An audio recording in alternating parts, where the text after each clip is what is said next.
Hello friend, आप सभी का आपके अपने यूट्यूब चैनल ब्राइट बुद्धि में आप सभी का स्वागत है। तो आइए हम आज जानेंगे कि सिंधु जल समझौता है क्या। ये इन दिनों चर्चा में है क्योंकि जब से पहलगाम आतंकी हमला हुआ है, सिंधु जल समझौता बहुत ही इम्पोर्टेंस है और ये चर्चा में क्यों है, आखिर इसका क्या रीज़न है कि ये आखिर इतना चर्चा में क्यों है, जिससे कि पाकिस्तान के ऊपर काफ़ी प्रभाव पड़ सकता है। तो आइए समझते हैं सिंधु जल समझौता ये चर्चा में क्यों है। क्योंकि जम्मू कश्मीर के पहलगाम में हुई पर्यटकों पर आतंकी हमले के बाद भारत सरकार ने 23 अप्रैल 2025 को सिंधु जल संधि अर्थात IWT सिंधु जल संधि पर अस्थायी रूप से रोक लगा दी। कब लगाया? 23 अप्रैल 2023 को। भारत और पाकिस्तान ने 19 दिसंबर 1960 को विश्व बैंक की मध्यस्थता में IWT पर हस्ताक्षर किए थे। कब किया था? तो 19 सितंबर 1960 को किया था और इस पर रोक लग गया। 23 अप्रैल 2025 को रोक लगा दिया गया।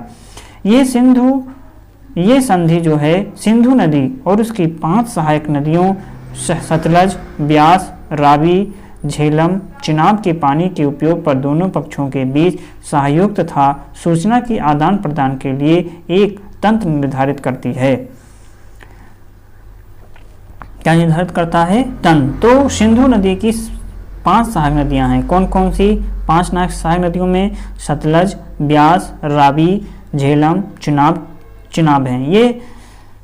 ये जो हैं सिंधु नदी की 5 सहायक नदियां हैं और इनके दोनों पक्षों के बीच सहयोग तथा सूचना के आदान प्रदान के लिए एक तंत्र निर्धारित करती हैं। संधि ने निर्धारित किया कि सिंधु नदी प्रणाली की 6 नदियों के जल को भारत और पाकिस्तान के बीच कैसे साझा किया जाएगा और इसके तहत 3 पश्चिमी नदियों सिंधु, चिनाब और झेलम को प्रतिबंधित जल उपयोग के लिए पाकिस्तान को आवंटित किया गया। भारत के द्वारा कुछ गैर उपभोग्य कृषि एवं घरेलू उपयोगों को छोड़ करके अन्य 3 पूर्वी नदियों जैसे रावी, ब्यास एवं सतलज को अप्रतिबंधित जल उपयोग के लिए भारत को आवंटित किया गया था। इसका मतलब है कि जल का 80% पाकिस्तान में चला गया, जबकि शेष 20% जल भारत के उपयोग के लिए छोड़ दिया गया। तो ये था इसकी कुछ बातें, जिसमें से भारत में 3 प्रमुख नदियां हैं जो पूर्वी क्षेत्र के अंतर्गत आती हैं। जैसे कि कौन सी? भारत के द्वारा गैर उपभोग कृषि एवं घरेलू उपयोगों को छोड़ करके अन्य 3 पूर्वी नदियों जैसे कि रावी, ब्यास एवं सतलज नदियों को प्रतिबंधित जल उपयोग के लिए भारत को आवंटित किया गया। वही जो है सिंधु, चिनाब और झेलम के पानी का प्रयोग जो है पाकिस्तान करेगा। वही 80% हिस्सा जो पाकिस्तान में चला गया, लेकिन 20% हिस्सा जो है भारत के उपयोग के लिए छोड़ दिया गया था। तो ये था इसका कुछ अहम मुद्दे, जिसमें इसने रोक लगा दिया भारत ने 23 अप्रैल। कब लगा दिया? 23 अप्रैल 2025 को इस पर रोक लग गया। ये समझौता हुआ कब था? 19 सितंबर 1960 को हुआ था। कब? 19 सितंबर 1960 को।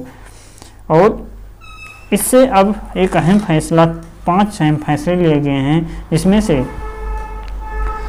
पाकिस्तान के सीमा पर आतंकवाद का समर्थन रोकने तथा 1960 की संधि जो है 1960 की सिंधु जल संधि स्थगित कर दिया गया। मतलब कि पाकिस्तान के सीमा पर आतंकवाद का समर्थन रोकने तथा 1960 की सिंधु जल संधि स्थगित कर दिया गया। दूसरा फैसला लिया कि अटारी बाग चेक पोस्ट को तुरंत प्रभाव से बंद कर दिया गया है। वे दस्तावेज के साथ जो लोग पहले ही पार चुके हैं उन्हें 1 मई से पहले वापस जाने को कहा गया। तीसरा फैसला लिया गया कि पाकिस्तानी नागरिकों को सार्क वीज़ा छूट योजना के तहत भारत में प्रवेश की इजाज़त नहीं होगी। पहले जारी किए गए सभी स्वेस वीज़ा रद्द किए जाएंगे और स्वेस वीज़ा पर पहले से भारत में मौजूद पाकिस्तानी नागरिकों को अगले 48 घंटे के अगले 48 घंटे के भीतर भारत छोड़ना होगा।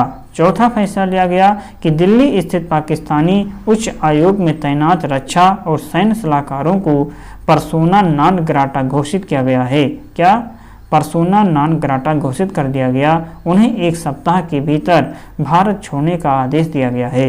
इसी तरह भारत अपने रक्षा सलाहकारों को इस्लामाबाद से वापस बुलाएगा और ऐसे 5 सहयोगी स्टाफ भी वापस बुलाए जाएंगे।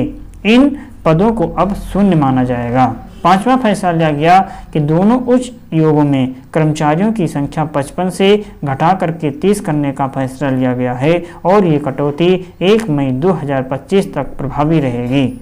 वहीं यहाँ पर कुछ न्यूज़पेपरों में भी दिखाया गया कि भारत का कठोर निर्णय, पाकिस्तान नहीं जाएगा अब एक बूंद पानी, जिसमें से 3 चरणों में लागू होगा। सिंधु जल संधि से हटने का ऐतिहासिक ये फैसला है, जिसमें से इन सुर्खियों में आज ये है कि पाकिस्तान के साथ नदी जल के बंटवारे के लिए 1960 में हुए सिंधु जल समझौते से लगभग बाहर आ जाने के बाद भारत एक ऐसी नीति पर काम कर रहा जो ये सुनिश्चित करेगी कि पाकिस्तान को पानी की एक बूंद भी ना मिले।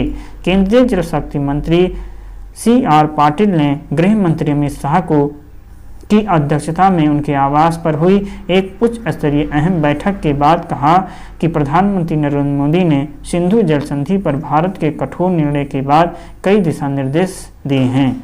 शुक्रवार की बैठक में उन्हीं पर आगे बढ़ने की चर्चा की गई। इस बैठक में पाटिल के अलावा विदेश मंत्री S जयशंकर, कई मंत्रालयों के अफसर ने भी भाग लिया। सूत्रों के अनुसार इस बैठक में अमित शाह ने सिंधु जल संधि को ठंडे बस्ते में डालने के भारत के असाधारण फैसले पर क्रियान्वयन के लिए कई सुझाव दिए। इनमें आगे होने वाले काम को नियमित निगरानी और अंतर्राष्ट्रीय जगत में भारत के पक्ष की स्पष्टता और मजबूती में रखना शामिल है।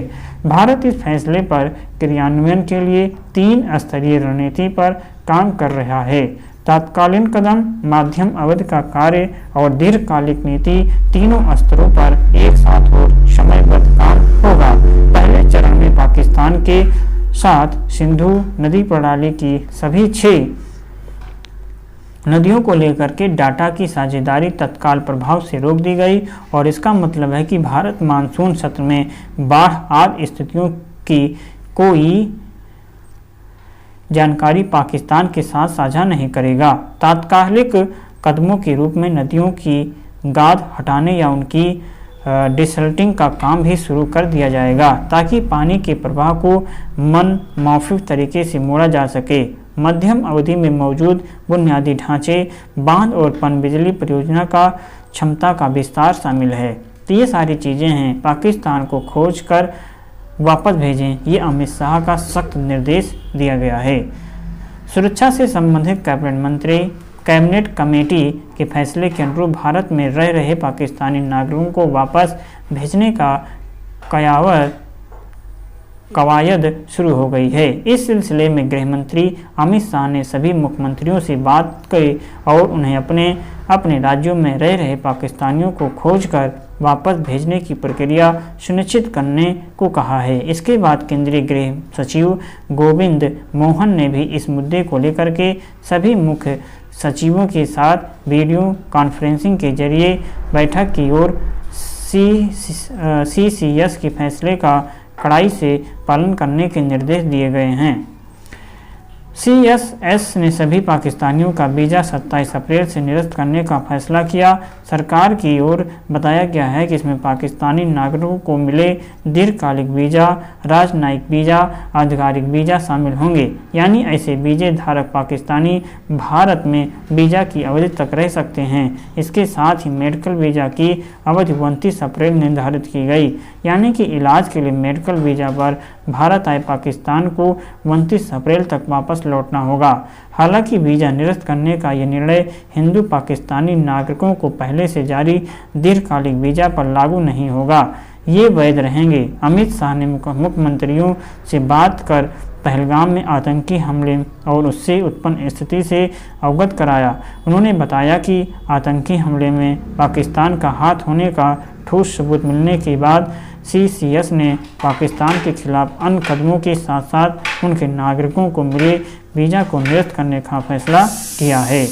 तो ये रहा कुछ सूचना, तो ये रहा कुछ न्यूज़ भी है। तो इसे आप खबरों के साथ भी थोड़ा बहुत अपडेट होना बहुत ज़रूरी है, क्योंकि ये सारी चीज़ें इम्पॉर्टेंस है, दैनिक जीवन में आपको जानना बहुत ज़रूरी है। इसलिए हमने सोचा कि इस पर कुछ वीडियो बना दिया जाए।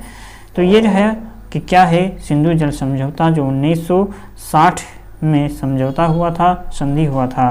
तो चलिए, वीडियो अच्छा लगे तो लाइक कमेंट शेयर जरूर कीजिए अपने हित में दोस्तों के साथ। हम मिलेंगे नए वीडियो में, तब तक नमस्कार।